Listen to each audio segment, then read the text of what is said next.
بسم اللہ الرحمن الرحیم۔ بیان کیا جاتا ہے کہ بنی اسرائیل میں ایک شخص تھا جس کی بیوی نہایت حسین و جمیل تھی، جس پر وہ اسرائیلی دل و جان سے فریفتہ تھا۔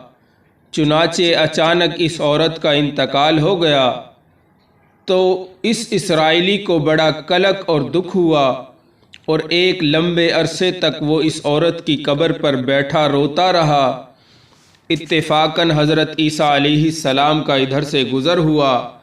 آپ نے اس شخص کو پریشان دیکھ کر اس کا حال معلوم کیا۔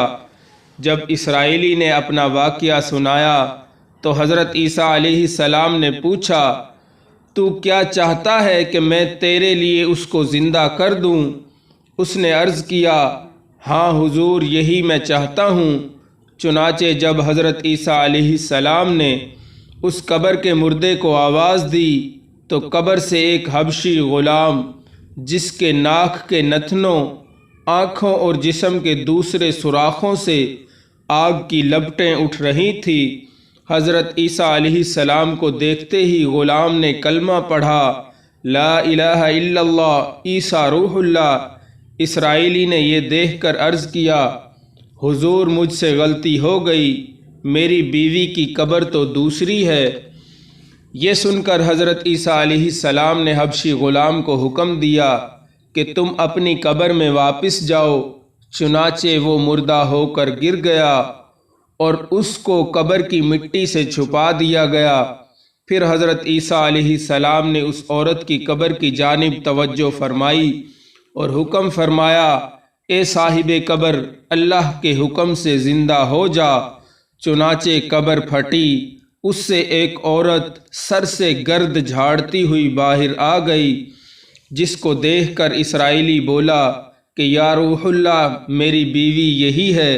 اور حضرت عیسیٰ علیہ السلام کے حکم سے جب وہ اسرائیلی اپنی بیوی کو لے کر واپس ہونے لگا، اچانک اس پر نیند کا غلبہ آنے لگا، کیونکہ وہ ایک لمبے عرصے سے چین کی نیند سو نہ سکا، اور اس نے اپنی بیوی سے کہا، تیری قبر پر گریہ زاری اور بیداری نے مجھے ہلاک کر دیا، اس لیے میں چاہتا ہوں کہ کچھ دیر آرام کر لوں۔ بیوی کہنے لگی، ہاں آپ آرام کر لیں۔ چنانچہ اسرائیلی بیوی کی زانوں پر سر رکھ کر سو گیا۔ اتنے میں ایک گھوڑے پر سوار ایک شہزادے کا ادھر سے گزر ہوا، جو اپنے زمانے کا یکتا حسین تھا، جس کو دیکھ کر وہ عورت از خود فریفتہ ہو گئی اور اس کا دل قابو میں نہ رہا۔ اس نے شوہر کا سر زانوں سے نیچے رکھا اور فرط محبت و غلبہ شوق سے مجبور ہو کر شہزادے کے سامنے جا کھڑی ہوئی۔ ادھر جیسے ہی شہزادے کی نظر اس پر پڑی، وہ بھی اس کو دیکھ کر اس پر فریفتہ ہو گیا اور عورت کی خواہش پر اس کو اپنے گھوڑے پر بٹھا کر لے گیا۔ چنانچہ اس کے شوہر نے بیدار ہو کر جب اپنی بیوی کو نہ پایا تو نہایت پریشان ہوا اور اسے ڈھونڈنے لگا۔ بالآخر اس کے نشان قدم پر چل کر اپنی بیوی کو تلاش کر لیا، جو شہزادے کے ساتھ پہنچ چکی تھی۔ اس کو دیکھ کر اسرائیلی نے کہا، یہ میری بیوی ہے، آپ اس کو چھوڑ دیں۔ ابھی شہزادہ کچھ کہنے بھی نہ پایا تھا کہ عورت نے کہا، میں تیری بیوی نہیں ہوں بلکہ شہزادے کی لونڈی ہوں۔ یہ سن کر شہزادے نے اسرائیلی سے کہا، کیا تم مجھ سے میری لونڈی کو لینا چاہتے ہو؟ اس نے کہا، خدا کی قسم، یہ میری بیوی ہے، جس کو میرے لیے میرے سردار حضرت عیسیٰ علیہ السلام نے مرنے کے بعد میرے لیے زندہ کیا ہے۔ ابھی یہ گفتگو ہو رہی تھی کہ اتفاقاً حضرت عیسیٰ علیہ السلام بھی وہاں تشریف لے آئے، جن کو دیکھ کر اسرائیلی کہنے لگا، یا روح اللہ، کیا یہ میری وہ بیوی نہیں جس کو آپ نے میرے لیے زندہ کیا تھا؟ حضرت عیسیٰ علیہ السلام نے فرمایا، ہاں یہ وہی ہے۔ یہ سن کر عورت کہنے لگی، یا روح اللہ، یہ شخص جھوٹا ہے، میں تو اس شہزادے کی لونڈی ہوں۔ حضرت عیسیٰ علیہ السلام نے فرمایا، کیا تو وہ عورت نہیں جس کو میں نے اللہ کے حکم سے زندہ کیا ہے؟ عورت نے کہا باخدا میں وہ نہیں ہوں۔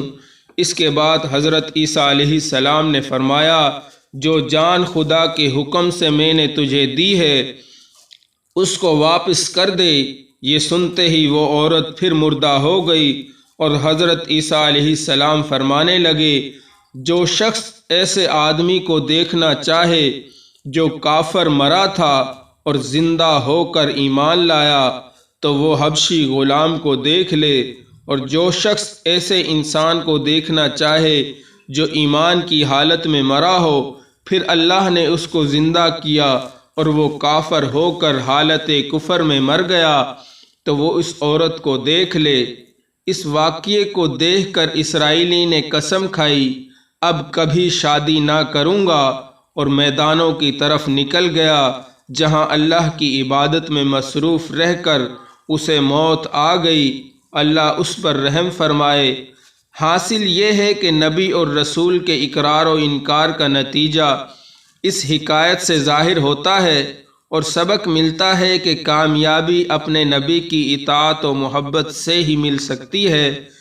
چنانچہ ہمیں بھی چاہیے کہ ہر حال میں اپنے نبی صلی اللہ علیہ وسلم کی اطاعت کو سامنے رکھیں، چاہے دل مانے یا نہ مانے، لیکن نبی صلی اللہ علیہ وسلم کے طریقوں کو لازمی اپنایا جائے۔ اللہ تعالیٰ اس واقعے سے سبق حاصل کر کے عمل کرنے کی توفیق عطا فرمائے۔ آمین یا رب العالمین۔